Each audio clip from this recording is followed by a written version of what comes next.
Hello guys, Tony's right. How are you? So I went to Citylit this week, and it was Baltimore, Maryland, Citylit. So it was the 23rd annual Citylit Festival. It was in partnership with the Maryland Center for History and Culture. It was called, the title or name of this year's, I guess, theme and stuff like that was Bearing Witness Literature as a Revolutionary Act. It's a 2-day celebration, but it's on Saturday the 11th, which just passed, which was yesterday technically, when I'm making this video, but this past weekend when you'll see it. And then there's a youth summit in the future, later in April. So I went there, got there late as fuck. Because I was gonna do something related to my school, like what we have to do to plan our MFA reading, but I couldn't find the password, and it was like 2 o'clock in the morning. I'm like, bro, I'm not doing this. So I went to sleep and just woke up later, and went to Citylit. So I started working on the stuff I needed to work on. I started doing it. So there's that. So I got this book. This is the booklet that they would give you. It has all the people, sponsors, and all that kind of stuff in the back. And then it has like a little schedule of sessions, which I'm so mad because I got there at like 2-ish. And they had quite a few things that it looked like I may have wanted to do. So early in the morning, they had editorial critiques. That's something I probably would want to go to at some point. Then they had using ChatGPT for authors, writing ethics, creative control. I did take the ladies' card for that. That was before I got there. Human authorship, ownership in the age of AI. Would have really loved that. And then there's the contests and stuff like that, how to sign up for these contests. And they had a roundtable for poets. I didn't go to that. There was an overlapping program kind of at the same time, which was about fashion icons.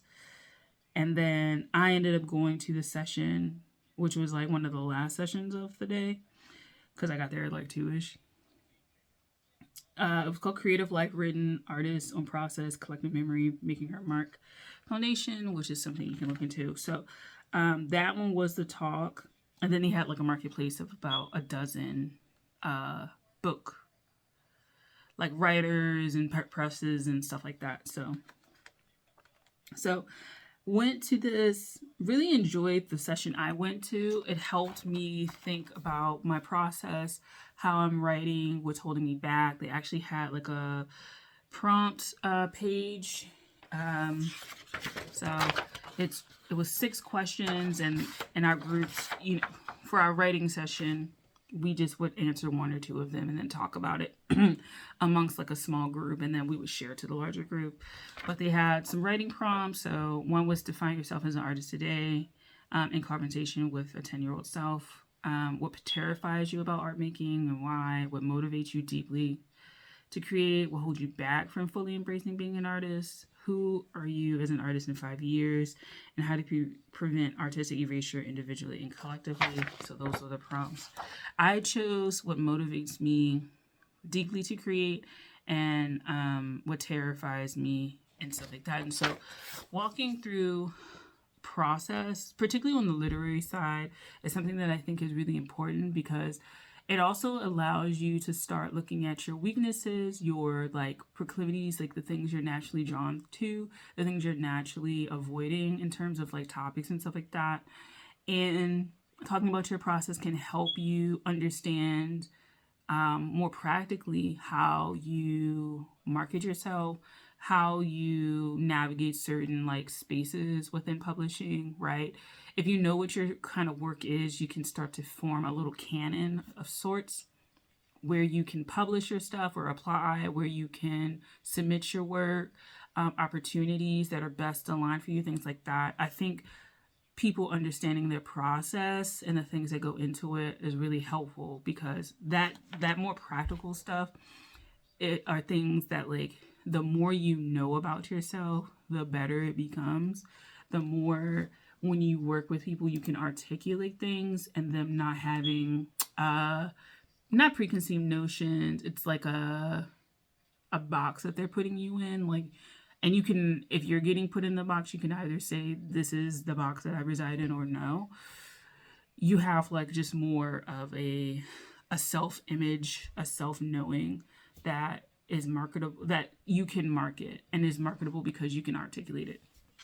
So those are the things that I was thinking about while talking about my process. And I pretty much know a lot about my process. I think about my process a lot, and I try to think about ways to improve it, things that I am particularly interested in, things that I'm avoiding. Right now, I'm starting to collect books in genres and of topics that I don't normally listen to or don't normally engage with. And generally, that is like YA type fiction. It's more like genre kind of thing. So, genre meaning romance, romantasy, fantasy, sci fi, speculative, even things like memoir, historical, religious texts. Like, I'm just not that person. Like, I'm in poetry, and even within poetry, I am more inclined to read from women, from I think from women, people in the U.S., about experiences related to the body, things like that. Like, I know kind of the wheelhouse of things that I'm interested in. And then my writing, I'm more interested in exploring non-human perspectives, talking about the body, the cerebral space, surreal list kind of things, stuff like that.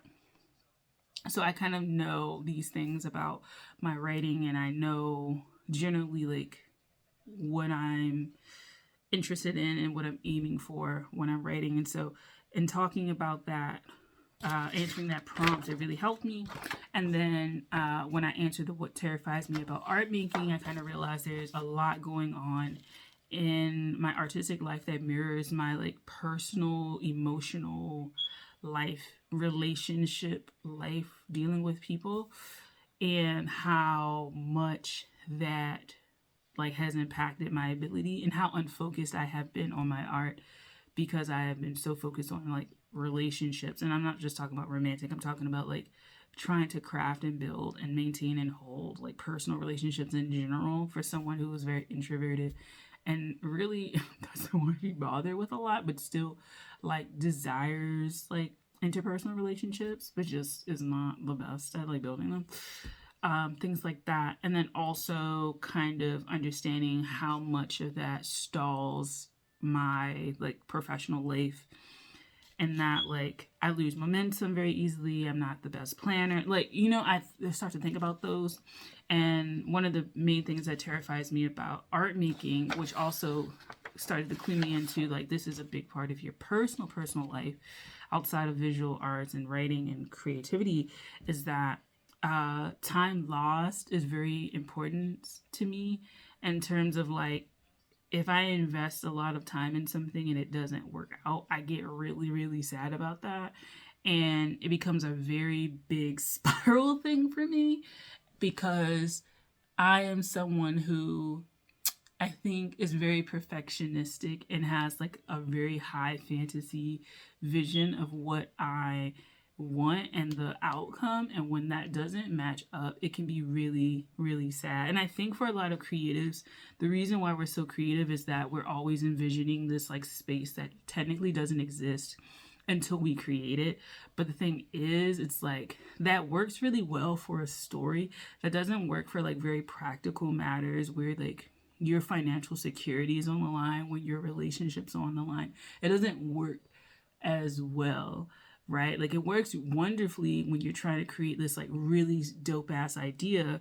You have to do the work of translating it into language and form and structure in a way that we are able to receive it, or even like not receive it because it's ahead of its time, but like able to get it out there. But it's a different thing when like you really have to create a structure, and a grounded structure, a strong structure, and a flexible one for your like ability to live and survive and have like that basic lower rung of Maslow's hierarchy of needs, like that stuff. That's really important, and you can't be very like up there with that, you have to be very much grounded and rooted down here. And I will say, when I am in that space of ungroundedness, I tend to make very bad decisions about my vending. I tend to procrastinate. I tend to end up spending money on supplies and not using it. And there's a need to ground in that experience, right? Also, buying a lot of books, stuff like that. So, and not reading them. I'm doing better this year. Got 3 books now. I'm doing better. But that kind of stuff, like, and for the sake of writing, or for the sake, I'm gonna do it, and then it just doesn't get, doesn't happen, or it happens very slowly because you're painstakingly doing stuff because for some reason there's a fatalist almost thought of, if I get this wrong, then everything comes tumbling down. And that's a really sad place to be as a creative, because that paralyzes you and you end up not doing like so well. You lose momentum, or you don't even, gain, you don't even start with anything. So those are the things that I was thinking about. And so it was really informative and really helpful. The cool thing also was that I started thinking about next projects that I want to write, contests that I want to enter, places I want to put my work or attempt to put my work. And most of them are more like micro chapbook length. So micro chapbooks is generally like 15 pages and under, somewhere in there, and really, really tight concepts. Because personally, I don't see some of the things that I'm interested in writing as being like necessary when it comes to having a full-length collection. I don't think they're necessarily that's just not their path right now. So even if I in the future add to that collection, like, it's still established, it's still there. So there's some other things that have come up that I've been accepted to. I'm gonna see if I can figure those things out, and then summer 2020 I'll have graduated and all that kind of stuff. But yeah, went to the Citylit. I would definitely go again. I definitely was kind of confused, like, where the to go, because it was in a museum, so it was kind of like confusing. Even with this map, I was like, where the am I supposed to go? So yeah, I would go maybe the whole day and really look and plan a lot better. I did plan with AWP a lot better, but I ended up not going but one day for real. So this time, actually, like, figure this out. So I think that's everything. Definitely will want to see it in 2027. And I have to keep my eyes open for some of the opportunities there. And, this is a good thing to, like, look at for people that are in this literary space especially, and see what they're doing, what they're bringing to the city, to the area, when it comes to writing. So yeah, that's my experience. Thank you for watching. I'll talk to you guys later. Bye.